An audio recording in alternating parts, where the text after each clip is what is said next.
La parole va maintenant au représentant de l'Algérie. شكرا السيد الرئيس. في البداية أود أن أشكر الدكتور. Merci, Monsieur le Président. À l'entame de ce propos, je voudrais remercier le docteur Tedros pour son exposition consensuelle. Je voudrais remercier également Monsieur Conrado pour son intervention.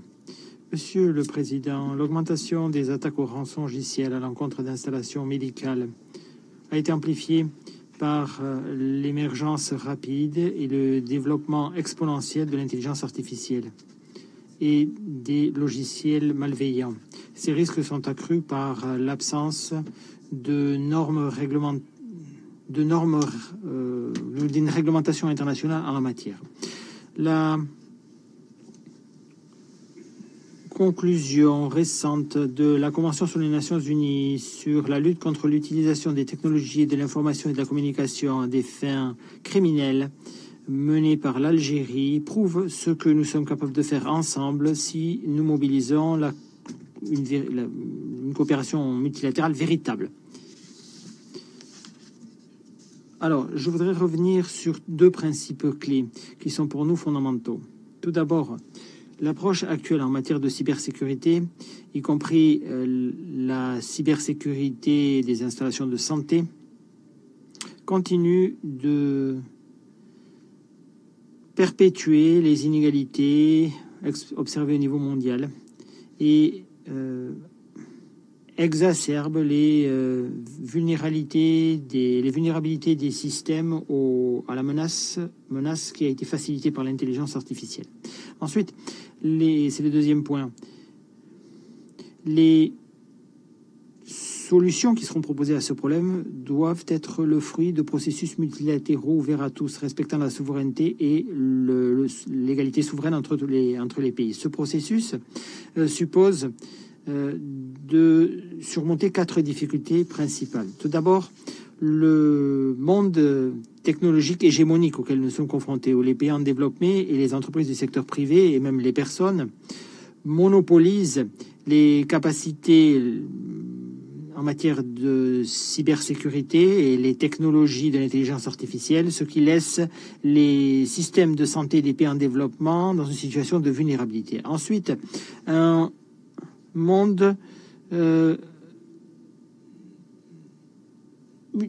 monde où l'action ne se fait que d'un côté, par le biais de la domination du cyberespace et du développement de l'intelligence artificielle, par la mise en place d'obstacles technologiques qui minent la coopération internationale. Ensuite, un monde où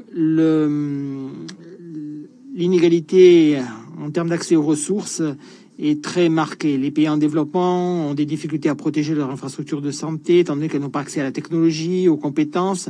Ensuite, le monde de l'intelligence artificielle, un monde qui est très très incertain, où les outils de l'intelligence artificielle, même s'ils ont un potentiel énorme en matière de développement, de défense, de sécurité, peuvent être utilisés pour accroître la sophistication et l'ampleur des attaques, y compris à l'encontre des installations de santé. Ensuite, cinquièmement, les attaques au rançongiciel ne sont pas les seuls dangers qui pèsent à l'encontre ou sur les données personnelles.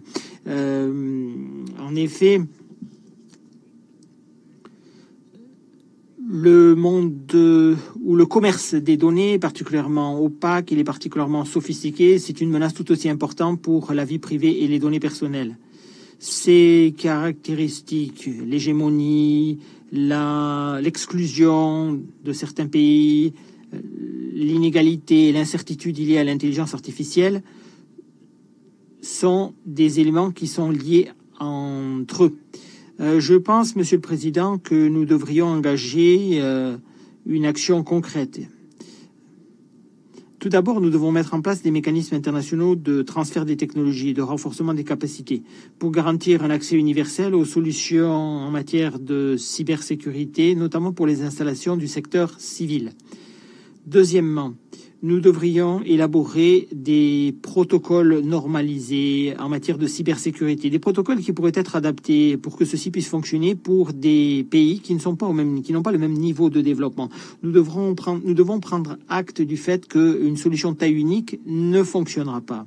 Ensuite, troisièmement, nous devons élaborer des solutions en matière de sécurité informatique qui sont accessibles et qui sont adaptées aux besoins des pays en développement et notamment de leur système de santé publique. La communauté internationale doit accorder la priorité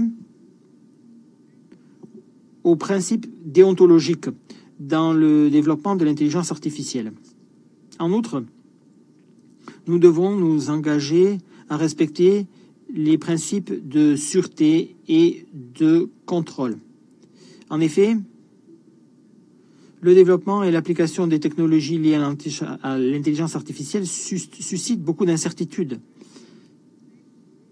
La sûreté est un principe fondamental. C'est une ligne rouge que nous ne pouvons pas franchir. La communauté internationale doit sensibiliser davantage aux risques. Elle doit mettre en place des mécanismes de réponse, des mécanismes d'alerte qui fonctionnent et doivent veiller à ce que les risques qui dépassent la compétence humaine et qui dépassent nos capacités de contrôle, que ces risques soient limités. Le point de vue des pays du Sud devrait être au centre des cadres de gestion de l'intelligence artificielle et de la sécurité informatique.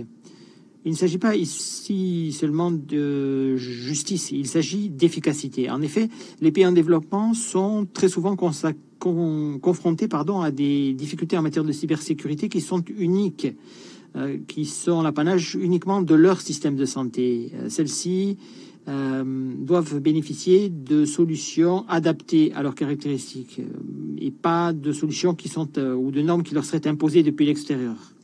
Monsieur le Président, pour aller plus loin, nous devons engager une action sur le long terme, une action immédiate. Ceci doit se faire par le biais de processus multilatéraux. Le succès de la Convention sur la cybercriminalité prouve ce que nous sommes capables de faire lorsque nous travaillons ensemble sur un pied d'égalité. Le monde devrait aller vers moins d'inégalités dans le domaine technologique et davantage de capacités partagées, davantage de coopération multilatérale et moins d'actions unilatérales, moins de solutions imposées et des approches plus transparentes. Le monde doit développer l'intelligence artificielle de manière à ce que celle-ci se mette au service de l'humanité plutôt que ne la mette en danger. La sûreté de notre système de santé n'est pas le privilège de quelques pays riches. C'est un droit fondamental qui doit être protégé et c'est le droit qui doit être protégé pour tous les peuples de tous les pays.